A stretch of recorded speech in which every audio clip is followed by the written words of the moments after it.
Sa mga hindi pa po nakapag-subscribe sa channel na ito, bakit naman hindi ka nag-subscribe? Magandang araw po sa inyo, Sir Casper, at sa mga giliw ninyong tagapakinig. Ako po si Teresa, Tubong Baybay Leyte. Ang kwentong ibabahagi ko ay karanasan ng aking lola Pasita noong taong 1940. Ito ay nangyari taong 1953 noong siya ay nasa mataas na paaralan. Bali, isasalaysay ko ang kwentong ito sa point of view na lang po ni Lola Pasita. At ito na, isipin nyo na lang na si Lola Pasita ang mismong nagpadala sa kwentong ito. Kaya ano pang inaantay mo? Itimpla mo na yung kape mo. Second year high school ako noong mga sandaling iyon. May mga kaibigan naman ako, pero wala akong maituturing na pinakamatalik na kaibigan. Hanggang sa nagkaroon ng okasyon sa aming paaralan. Isa iyong paligsahan sa pagluluto. Magkakaroon ng groupings kung saan ang mga estudyante sa fourth year high school ang magiging leader. Napili ako ng isang may katangkaran na babae at may kayumangging balat. Nagtungo kami sa isang bakanting silid-aralan para magsagawa ng pagpupulong kaugnay sa gagawing okasyon. Napatingin ako sa babaeng pumasok ng silid. Magulo ang buhok niya at napakaitim at hanggang bewang ang haba niyon. Umupo siya sa tabi ko. Hindi pa nagsisimula ang pulong dahil nakikipag-usap pa lang ang leader sa isang babae na siguro ay assistant niya. Tinignan ko ang babae. Tumayo ang balahibo ko nang mahuling nakatitig siya sa akin. Napakaitim ng kanyang mga mata. Ngumiti ako sa kanya kaya ngumiti na rin siya sa akin, kaya nagkangitian kami. Inilahad niya ang kamay sa aking harapan. Annalisa nga pala, pakilala niya sa sarili. Tinanggap ko iyon. Napatingin na lang kami sa unahan nang magsimula ng magsalita ang leader namin para sa gagawin na aktibidad ng paaralan. Sinabi lang nito ang mga dapat gawin gaya ng contributions sa mga gustong magpresenta na magdala ng gulay at iba pa na kailangan sa aktibidad na iyon. Nang matapos na ang pagpupulong, umuwi na kami. Talagang iminigay ang oras na iyon ng mga guro para sa mga grupo. Lahat ng grupo ay may kanya-kanyang silid-aralan para mapag-usapan ang tungkol roon. Sinundo ni Tatay Gino gamit ang lumang tricycle. Nadaanan namin si Annalisa na naglalakad. Sinabi ko kay Tatay na ihinto ang sasakyan. Kinausap ko si Annalisa kung may sundo ba siya. Umiling siya. Wala na raw magsusundo rito dahil patay na ang kanyang ama. Hindi ko maiwasang makaramdam ng awa kay Annalisa noon. Kaya inalok ko na ihatid na lang siya. Pumayag naman si Tatay. Nang marating namin ang bahay niya, niyaya kami ni Annalisa na magkape muna. Pumasok kami sa loob. Napatingin ako sa isang cabinet dahil puno iyon ng manika na iba-iba ang laki. Mahilig ka pala sa manika, komento ko. Koleksyon ko. Napatango-tango naman ako. Hindi ko maiwasang mapakunot noo dahil may mga pangalan ang manika. Pinaupo kami sa kahoy na upuan sa salas. Ang bahay ni na Annalisa ay konkreto sa ibaba at pawid naman sa itaas. Napatingin ako sa isang pinto sa gilid dahil may usok roon na lumalabas. Tumayo ako sa pag-aakalang may nasusunog at akmang lalapit na roon nang lumabas si Annalisa mula sa kusina na may dalang tray ng umuusok na kape at sa tabi niyon ay ang tinapay. "Huwag kang pumasok dyan," sigaw ni Annalisa sa mapanganib na boses. Napatingin ako sa babae at ganoon na lang ang pagkabog ng aking dibdib dahil masama ang tingin niya sa akin. Humingi na lang ako ng pasyensya. Ngumiti siya at biglang nagbago ang kanyang ekspresyon at nagtungo na sa mesa tsaka inilagay ang tray roon. Bumalik na ako sa upuan at nagkape.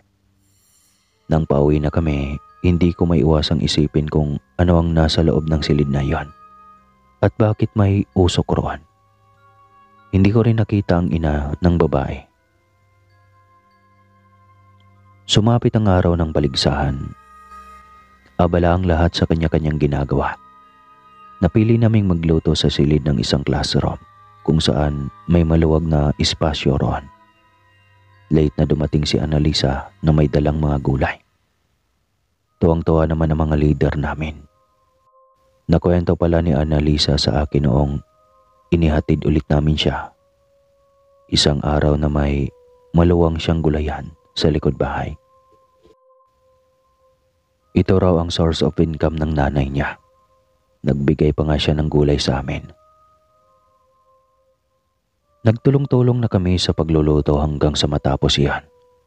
Ang napili namin ay pakbet at kompleto iyon sa gulay at ingredients. Inilagay na sa mesang mahaba na nasa compound lang din ang mga resipe ng bawat grupo.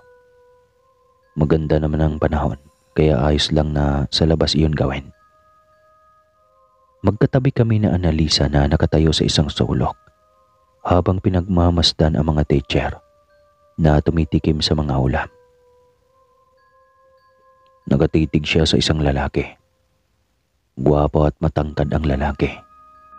At hindi sinasadya na napatingin ang lalaki sa gawin namin. Tumitig ito sa amin at ngumiti. Hindi ko alam noon ang gagawin dahil nahalina ako sa ngiti niya. Kaagad siyang nag-iwas ng tingin. Mukhang gusto ka niya, bulong ni Annalisa. Biglang tumaas ang balahibo ko dahil sa tono ng boses niya. Inisip ko na lang na baka ganoon talaga siya magsalita. Sinabi ko na lang na hindi siya magkakagusto sa akin dahil hindi naman ako kagandahan. Pagkatapos ng lutuan, may hatol na. Second place lang ang luto namin pero masaya kami dahil may nakuha kaming cash. Dumaan ang mga araw. Nagulat na lang ako nang makatanggap ako ng love letter at naka-address iyon sa nagngangalang Ernesto. Sinabi niya sa liham na magkita kami sa ilalim ng puno ng akasya na nasa compound ng school. Napabuntong hininga na lang ako noon at isinilid ang liham sa loob ng bag. Matapos ang oras ng klase, nasa labas na si Annalisa at hinihintay ako. Kaagad ko siyang hinila sa isang tabi at ipinakita ang liham sa kanya. May nagkakagusto sa iyo. Buti ka pa, may nagkakagusto, sabi niya. Ramdam ko ang inggit niya, pero hindi ko na lang pinansin. Ano ka ba? Malay mo, may nagkakagusto rin sa iyo pero hindi lang nagsasabi. Halika, samahan mo ko. Paanyaya ko sa aking bagong kaibigan. Oo, naging magkaibigan na kami dahil lagi na kaming magkasama kapag uuwi. Nang marating na namin ang akasya, natigilan ako nang makitang pamilyar sa akin ang lalaki. Lumapit ako at napagtanto na ang lalaking iyon ay ang lalaking ngumiti sa akin noong may paligsahan. Tinignan ko si Annalisa. Kitang-kita ang lungkot sa mga mata niya. Isinawalang bahala ko na lamang iyon. Hi. Bati ng lalaki nang makalapit kami. Hello. Hello. Kiming bati niya. Tumingin ang lalaki kay Annalisa at nakipagkamay. Nag-usap kami ng ilang minuto hanggang sa magdesisyon kaming umuwi na. Araw-araw na nagbibigay ng love letter si Ernesto na may kasamang bulaklak. Tinutokso na ako ng mga kaklase ko na sagutin na si Ernesto. Pero sinasabi ko na lamang na nag-aaral pa lamang ako at bawal pa ang pag-ibig. Hanggang sa nahulog na ang loob ko kay Ernesto. Di kalaunan ay sinagot ko na siya. Agad na ibinalita ko iyon sa kaibigan at ramdam ko na hindi siya masaya. Sabi ng babae, baka daw mawala na daw kami ng oras sa isa't isa. Nangako naman ako na hindi iyon mangyayari. Ngunit taliwas pala iyon sa sinabi ni Annalisa. Sa loob ng 1 linggo na naging kasintahan ko sa Ernesto, napapansin ko na madalas siyang titigan ang aking nobyo. Ibang titig iyon, pero isinawalang bahala ko na lamang iyon. At iniisip na baka ganoon lang talaga siya kung tumitig. Hanggang sa isang gabi, habang nakahiga ako, nakaramdam ako ng pananakit ng katawan na para bang tinutusok iyan. Napabangon ako at halos maiyak sa sakit. Kaagad ang nagtungo ang aking mga magulang at tinanong kung ano ang nangyayari sa akin. Halos maiyak ako habang sinasabi ang nararamdaman. Kinuha ng aking ina ang isang botelya na may laman na likido. Isa itong likido pangontra sa pananakit ng katawan. May halo rin itong orasyon at may sangkap na pangontra sa kulam. Saad ng aking ina. Nagsalubong ang aking mga kilay. Napatanong ako sa sarili kung sino naman ang pwedeng mangkulam sa akin. Wala naman akong nakakaaway na kaeskwela.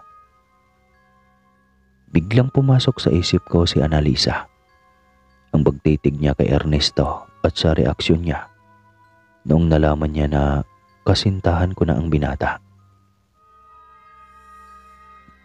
Maging iyong sinabi niya noon sa akin sa aktibidad ng paaralan. Napailing ako. Hindi iyon magagawa ng aking kaibigan. Dumapa ako sa kama at ipinahid na iyon ni nanay. Kahit papano ay gumaan ang pakiramdam ko. Tiyak na magkakaroon ng sugat ang kung sino man ang may gawa nito sa iyo. Magaling man mangkulam o nag-aral pa lang. Siguradong sabi ni nanay. Hindi ko pala nasabi sa inyo, Sir Casper, na may kaalaman sa panggagamot ang aking ina. Pero hindi siya bihasa sa panggagamot. Kinaumagahan, nang pumasok ako, nakita ko si Annalisa na naglalakad patungo sa silid-aralan nila. Kaagad ko siyang nilapitan. Natigilan ako nang makitang may benda ang kamay niya. Akmang hahawakan ko iyon nang ilayo niya iyon. Tinanong ko kung napano iyon. Sinabi niya na natapunan ng kumukulong tubig. Napatango na lamang ako at nagpaalam na papasok na sa silid-aralan. Hindi ko tuloy maiwasang isipin ang sinabi ni nanay kagabi. Pero mahirap mambintang nang walang sapat na pruweba. Isang araw, nabalitaan ko na nagkasakit ang guro nila Annalisa sa matematika. Nagsusuka daw siya at nanghihina. Dinalaw namin ang guro at ganoon na lang ang pagkaawa na naramdaman ko nang makitang payat na payat siya. Nabalitaan namin na ipinaalbularyo ang guro at sinabing isang matandang babayang nangkukulam rito. Magaling ang manggagamot at napuruhan ang matandang mangkukulam. Gusto kong malaman kung ano ba ang lihim na nakatago sa silid noong inihatid namin si Annalisa. Kaya naman, lakas loob akong nagtungo roon nang malaman na umabsent siya sa kanyang klase. Namasaya ako at pagdating roon ay kaagad akong pumasok sa bakuran at nagtungo sa pinto, tsaka kumatok. Ilang sandali pa ay bumukas iyon at tumambad sa harapan ko si Annalisa na kulang sa tulog. Nanlaki ang mga mata niya nang makita ko. Anong ginagawa mo rito? Pautal-utal at garalgal ang boses na tanong niya. Ngumiti ako. Bawal bang bisitahin na ang matalik kong kaibigan? Tanong ko. Pinapasok niya ako sa loob at pinaupo sa upuan na kahoy. Nagpaalam siya na itutuloy lang ang ginagawa na bananakyo para sa merienda. Tumango ako at sinabing susundod na lamang ako para tulungan siya. Nang makaalis si Annalisa, ginawa ko na ang aking bagay. Nagtungo ako sa may cabinet kung saan nakahilera ang mga manika at inilagay sa bag ko ang isang iyon. Nagtungo ako sa isang pintuan na katabi ng misteryosong pintuan at sinilip ang loob niyan dahil may sayawang sa bandang gilid niyan. Nanlaki ang mga mata ko kasabay ng pagtindig ng balahibo ng makitang nakahiga roon ng isang matandang babae na may mga sugat sa katawan habang mahimbing itong natutulog. Napasandal ako sa gilid at pilit na hindi makagawa ng ingay. Nakiramdam ako. Naririnig ko ang pagprito ni Annalisa sa kusina na katunayan na abala siya sa ginagawa. Kaya wala na akong sinayang na sandali. Nagtungo ako sa katabing pintuan at dahan-dahan iyong binuksan. Napaawang ang aking labi nang makakita ng hile-hilerang mga manika na may mga nakatusok roon na karayom. Mas niluwagan ko pa ang pagkakabukas ng pintuan. Sinikap na hindi makagawa ng ingay. Napatakip ako ng aking bibig nang makita ang isang malaking kawa at may kumukulong tubig. Pagkaramdam ko, lalabas na ang puso ko dahil sa sobrang bilis ng pagkabog niyan. Dahan-dahan ko iyong isinara at kaagad na bumalik sa aking upuan at pinilit na pakalmahin ang sarili. Sakto naman na lumalabas na ng kusina si Annalisa na may dalang plato ng turon. Nagpaalam siya at hahatidan din ang ina ng merienda dahil may sakit ito. Sa totoo lang, gustong-gusto ko nang umalis noon. Pero kung gagawin ko iyon, ay tiyak na makakahalata ang babae. Sinikap kong magkipag-usap kay Annalisa ng normal. Tinanong ko kung anong sakit ng ina niya. Pero ang sagot niya, lagnat daw. Nang matapos magmerienda, umuwi na rin ako. Pag-uwi ko, kagad kong ikwento sa aking mga magulang ang nasaksihan. Biglang tumalim ang mga mata ng aking ina. Hindi lingid kay inay na may kasintahan ako. Pero sinabihan na mag-iingat at unahin ang pag-aaral. Malaki ang tiwala nila sa akin, lalo na si nanay. Sinabi ko na nga ba may lahing mangkukulam iyong kaibigan mo. Ikwento ko kasi kay nanay ang mga napansin ko kay Annalisa. Simula nang maging kaibigan ko siya at nang pumunta kami kina tatay sa bahay nila. Wala naman akong ibang pagsasabihan kundi ang kanyang magulang lamang. Lalo na at may alam ito patungkol sa mangkukulam. Ano ang dapat kong gawin, Nay? Tanong ko. Hiwalayan mo na si Ernesto, anak. Bata ka pa. May mga pangarap ka pa sa buhay. Unahin mo muna ang pag-aaral mo. Makakatagpo ka rin ng lalaki sa tamang panahon. At saka baka madamay si Ernesto sa galit sa iyo ni Annalisa. Kawawa naman dahil walang kamuang-muang. Payo ni inay. Tumango lamang ako. Kinabukasan, nagpakita ako kay Ernesto at sinabi ang sadya ko. Sinabi ko na unahin muna namin ang pag-aaral nila bago ang pag-ibig. Naintindihan naman ako ni Ernesto at pagkatapos ng pag-uusap na iyon ay nagyakapan kami. Nang matapos na talaga, nakita namin si Annalisa sa isang tabi at matalim na nakatingin sa akin habang may luhang dumadaos-dos sa pisngi niya. Mukhang ibang nasa isip niya sa nangyaring yakapan. Kaagad akong tumakbo palapit rito pero tumakbo siya palayo sa akin. Napabuntong hininga na lamang ako. Lumapit si Ernesto at tinanong kung ano ang nangyari doon. Kung nagkaroon ba kami ng tampuhan. Sinabi ko na may gusto si Annalisa sa kanya. Baka nasaktan siya sa nakita Nalungkot si Ernesto dahil wala siyang gusto para sa kaibigan ko. Sinabi ko na lang na kakausapin ko siya. Kinabukasan ay iniiwasan ako ni Annalisa kaya binigyan ko muna siya ng ilang araw para mawala ang galit o tampo niya sa akin. Hanggang sa isang gabi, naramdaman ko na naman yung pagkaramdam na may tumutusok sa akin, pero mas malala na yon. Nanginginig na ako at pagkaramdam ko parang nangihina na. Kaya kaagad na pinuntahan ni tatay si Aling Saling, isang magaling na manggagamot sa aming lugar. Nang dumating ito, inilabas na nito ang isang libro na tiyak na orasan ang mga nakasulat roon. Inutusan na rin si nanay na magpakulo ng tubigan. Nang mapakuluan na, sinabi ng matanda na ipainom iyon sa akin na dagli namang ginawa ni Itay. Ininom ko iyon at unti-unting nanumbalik ako sa dating katinuan. Unti-unti nawawala ang sakit sa aking katawan at nanumbalik ang aking wisyo. Nangihina na napaupo sa upuan ang matanda. Kaagad naman na inabutan ni tatay ng isang basong tubig ang matanda. Nang matapos siyang uminom ng tubig, tumayo siya at lumapit sa akin. "Magaling ka na, iha.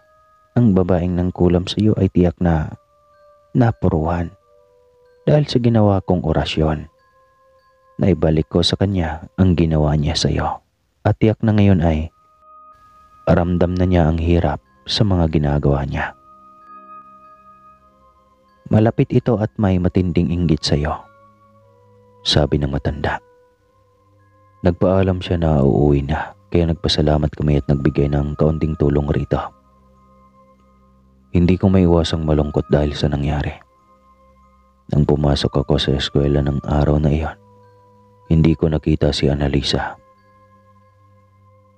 Lumipas ang 2 araw ay wala pa ring Annalisa na pumasok.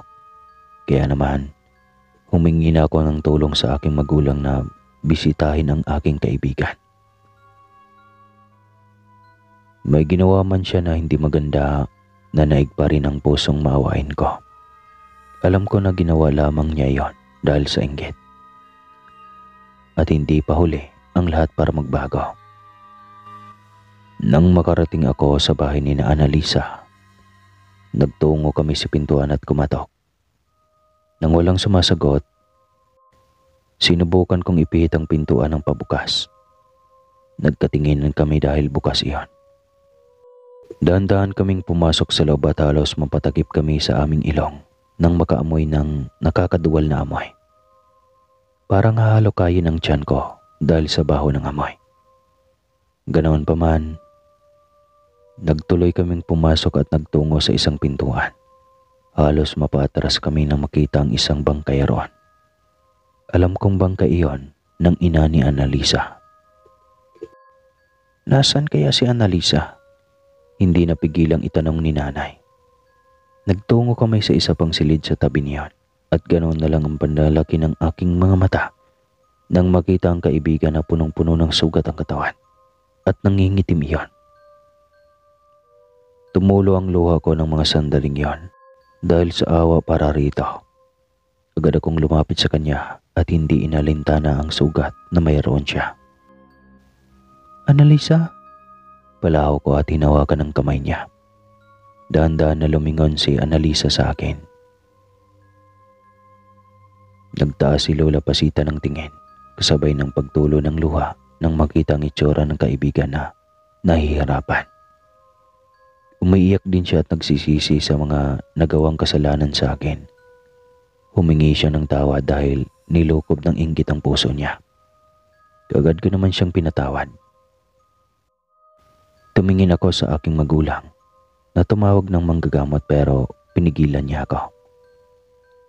Sinabi niya na malala na ang nangyayari sa kanya. Dahil doble na ang balik niyon. Hanggang sa sinabi ni Annalisa na hindi na niya kaya.